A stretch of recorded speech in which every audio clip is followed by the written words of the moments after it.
Welcome back. This is Doc T here at Precision Sports Therapy. We're continuing on a mobility self-assessment series. So a lot of you saw the introduction, hopefully. If you didn't, go check it out. There's some information there to kind of help guide you on what the whole mentality is here. We checked the big toe, which I'm sure from what I heard, we got some laughs on that one, but after they checked it, they realized some people had some problems with the big toe. That dorsiflexion of that big toe can impact the rest of the way you move. So today we're going to go up to the ankle. So I'm going to apologize now. This is a little bit longer of a video because the ankle is a little more complex. So what I'm going to do is jump to the assessment first so you can see that, then we'll get to the other stuff kind of on the back end. So if you really want to listen, you can listen in. I'll show you some mobility tricks and stuff that I've used. I'll show you some other strengthening stuff you can do to help. This is for a lot of those people that just have problems squatting. Overhead squatting, front squatting doesn't seem to matter, it's just an issue. You find you always have to wear your Ole shoes or always have to have your heels raised up to help assist in that squat. So this is something we're going to kind of attack and see if we can fix.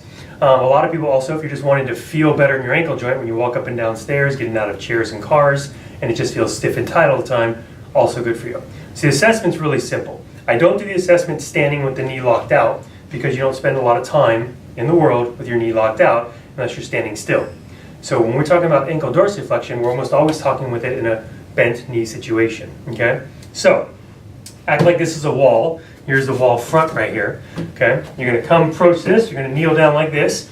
You're gonna take your hand, and everybody's hands are different, so your goal is about 4 inches. For most of us, that's about the size of our fist. So we take the fist, we stick it on the ground between the wall and our toe, get our toe right to the bottom of that fist. You can eyeball it 3-4 inches, that's about all you need. 4 inches is ideal, okay? Then when you're sitting up, your goal is to keep the heel on the ground and get your knee to this box, okay? So we're trying to stretch this forward. Now you don't want to be arching back and leaning like this. You want your whole body to transfer forward and get that knee to the wall. Now I'm about an inch short.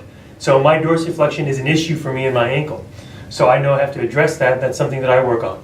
For the rest of you, if there's any of you that just go right to the wall, no problem at all. Believe it or not, ankle dorsiflexion is not your problem. This is not a limiting factor in your movement pattern. It means there's something else going on. Okay? For those that checked their big toe and it was clear, did this and whack against the wall, they went, no problem. That basically means that from here down, you're clear. There's nothing down there that's impeding your motion.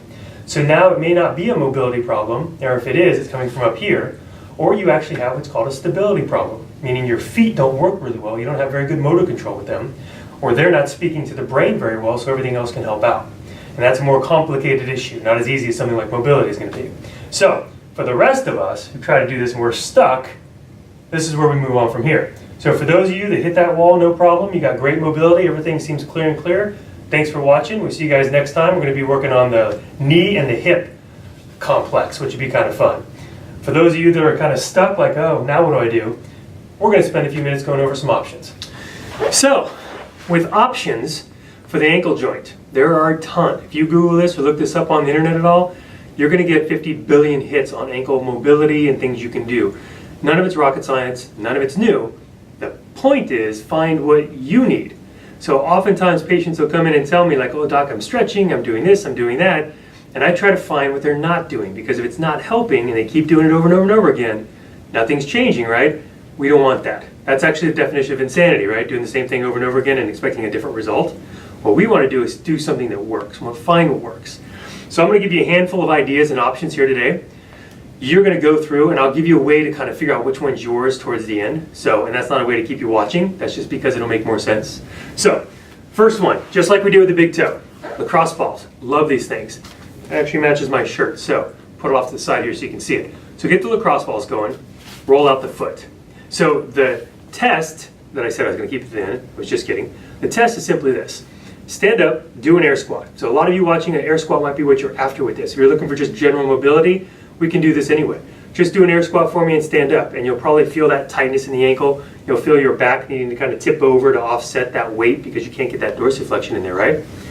Do a squat, stand up, check out how it feels. Take the lacrosse ball, like we did with the big toe. Let's roll out the feet really well. And you should be standing or sitting in a chair and kind of kneeling on this. Roll out the foot very well, both sides, both feet. Stand back up and try an air squat again. If you find that air squat feels better, or much better, then you know the bottom of your feet is something you need to work on, okay? Now, what we're going to get to here is, with each of these modalities, what I would tell you is, on Monday, get out of bed, roll out your feet, stand up, do an air squat. Correct that. get out of bed, do an air squat, then roll your feet, then check the air squat on Monday. If this feels like it helped, good. Note that and we'll move on. Tuesday, we're gonna do the next one, which is same lacrosse balls. And the reason I like 3, here it is now, this little hole, little divot right here, divot in there, that's where your Achilles tendon goes. So your Achilles tendon is that nice cordy tissue right here by the heel.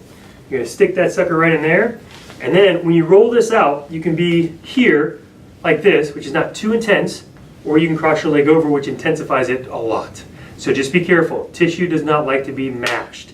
It likes to be subtly worked, okay? So if this is too much for you, just take the leg off and roll, okay? Now again, when you're rolling things out in this upper area, we get into the quads and the glutes, you're only gonna roll 4 to 5 inches at a time.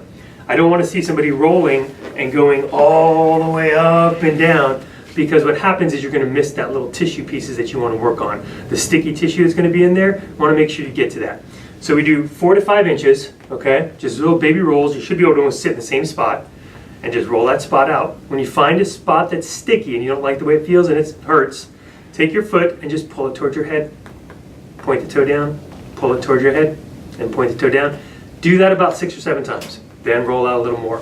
Now again, the fun part is when you're done with that centerpiece, you just roll to the inside and hit the inside. And you'll find some good stuff in there too.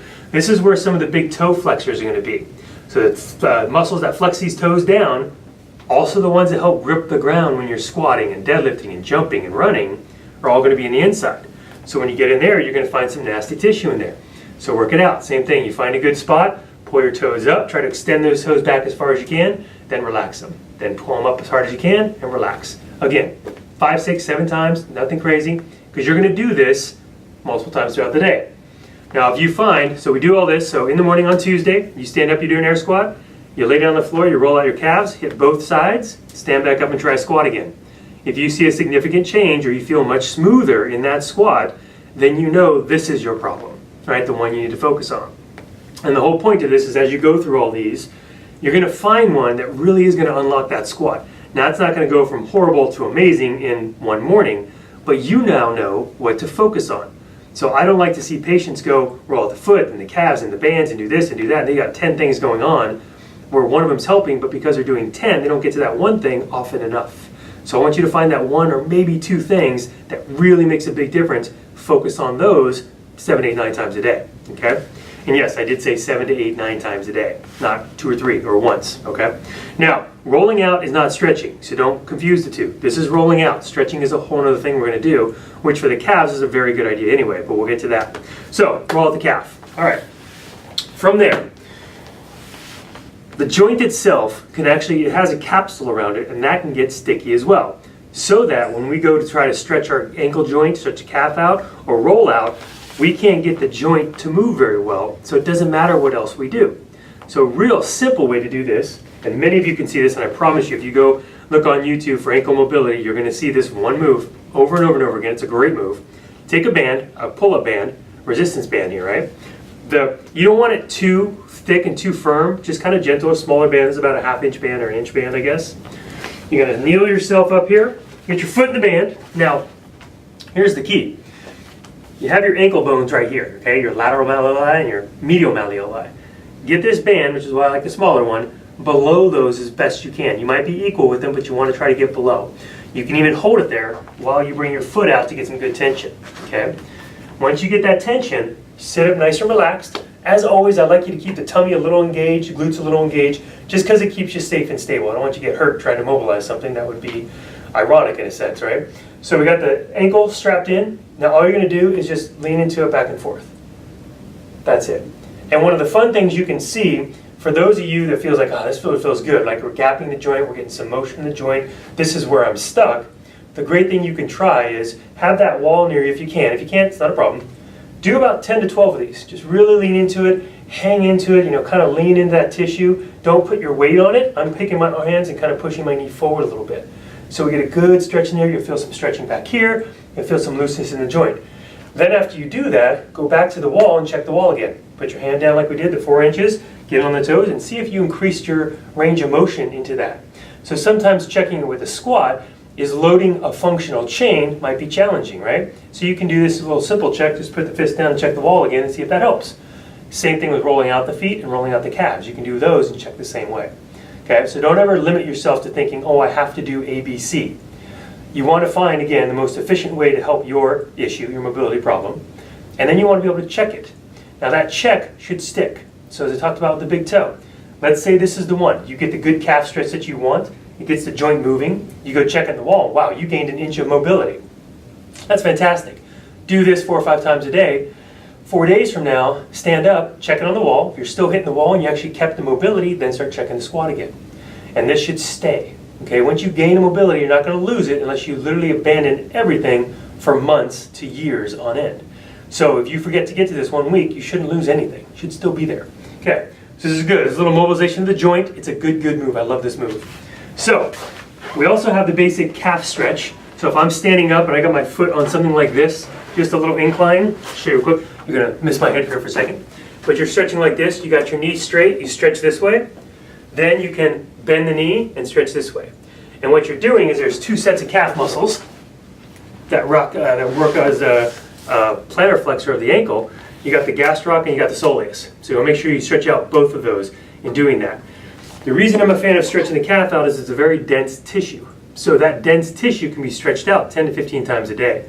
And to make true change on it, you're going to have to focus on it about 8 to 9 times a day. So again, you're starting to pile up thinking, oh, I have 5 things to do 8, 9 times a day. How am I going to have time for this? Find that 1 or 2 things that work for you.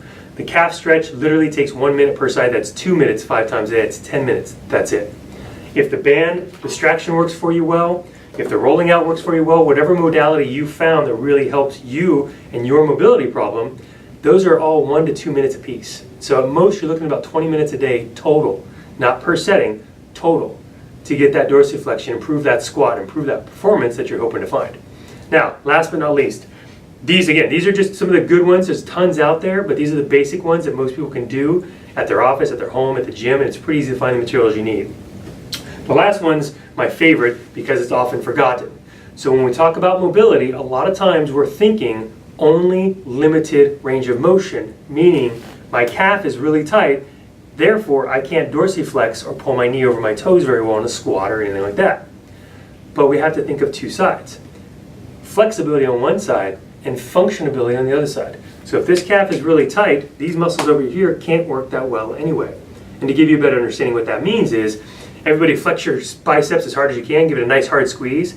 Without unflexing your gun show, try to flex your triceps. And you can't do it. The biceps, if they're contracted, the triceps have to relax to allow that motion.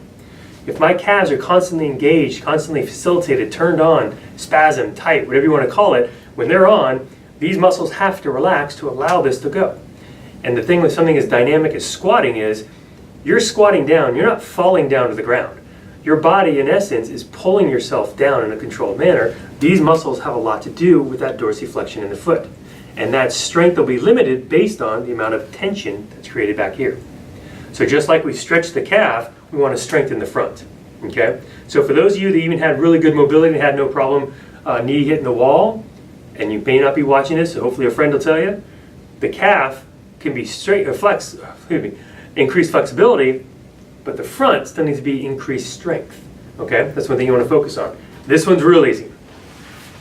This is a TheraBand. You can do a rock tape band for those who are familiar with rock tape. TheraBand for those who are familiar with TheraBand. You can go to Amazon and get it on there. It's just about 3 feet long. Tie it in a knot. Make sure it's a good knot, otherwise it'll snap back at you. Put it around the base of a chair, stool, table, something that won't be pulled. And then you're going to get your foot inside there, right to the base. You're going to scoot yourself back so there's a little bit of tension on there. You're going to point the toe down, then pull the toe towards your head. Point and pull. And you're going to do this 3 sets of 12. Just like you would do any other muscle. And as you're pulling this, you're going to feel that muscle in the front of the calf work. You should also, for those of you like me who are really tight, feel a stretch in the back. And that just goes together. So pull, hold it for a second or two maybe, and relax it. Pull. Now for those that have suffered sprained ankles in your past, a strain in the ankle, something like that, this exercise is fantastic for you because of the inhibitory properties of getting injured, meaning that the muscles turn off when you're injured to protect that joint. This is a great one to rehab for that. And the second one to help rehab that and help with your ankle mobility overall, my favorite ones, a lot of you have probably done these in your lifetime. If you ever sprained your ankle like I have a few dozen times, you definitely have. Get yourself in a chair, something where your ankle's suspended in the air there, and you're literally going to take your foot and draw out the alphabet. in capital letters. So you're going to do A, B, C, all the way to Z. Now if you want to have some fun when you finish with that, go from Z all the way back to A. You do one set of those on each foot, and you can do that throughout the day, sitting at your desk, sitting at your office, you're at school, wherever you may be. This is something you can kind of figure out a way to do it. The reason this is so helpful, when you sprain your ligaments, they lose what's called a proprioceptive ability. They lose the ability to give feedback from your foot and their stress points to your brain, so your brain knows how to deal with whatever your feet are doing. So by doing this, you're creating a neural connection between your head and your ankle joint and your feet to actually work again in a controlled manner. And if you improve that, they do better in an uncontrolled manner, meaning when you're walking and you step on a stone and almost sprain your ankle and kind of freak out a little bit, the biofeedback system will be quicker and faster. So you'll get better response from the brain to the feet to correct that so you don't hurt yourself. Okay? So again, real quickly, we got the roller on the feet, roller on the calf. We have the calf stretch, leg straight and leg bent. We have the distraction with the pull-up band here that goes right around the base of the ankle. We have the TheraBand where you pull toes back and forth, and you have the alphabet. Okay? When it comes to stretching, I've seen people do a kneeling position where they put a weight like this. So they'll get up on a kneeling position like this. They'll take the weight, stick it right on top of there, and just hang out there. You can do that if you want, or just do a stretch if you don't have kettlebells or weights lying around. Don't think again of right and wrong. Think of the goal. What is the purpose of what I'm doing? If I'm trying to stretch my calf, find a way to stretch that calf that fits you. So again, all these tools. Self-assessment was first. If you got a little dorsiflexion problem there, it is definitely going to be inhibiting the rest of your movement patterns. If your big toe is a problem, it's going to inhibit movement patterns. So you want to make sure that you kind of address all these and check them all out. These are fun things to do. Play with this a little bit. Now, big key here. I always like to test everybody and say, give it a shot. Give it a week, each day. Pick a different modality we talked about to do first. You can do a squat check, or you can do the wall check with your fist 4 inches in front of the toe and see how that motion is. Check that motion, pick a modality, check the motion again. Inevitably, of these, at least these, you'll find something that really does allow that ankle joint to open up and move cleanly. When that happens, that's your one go-to move.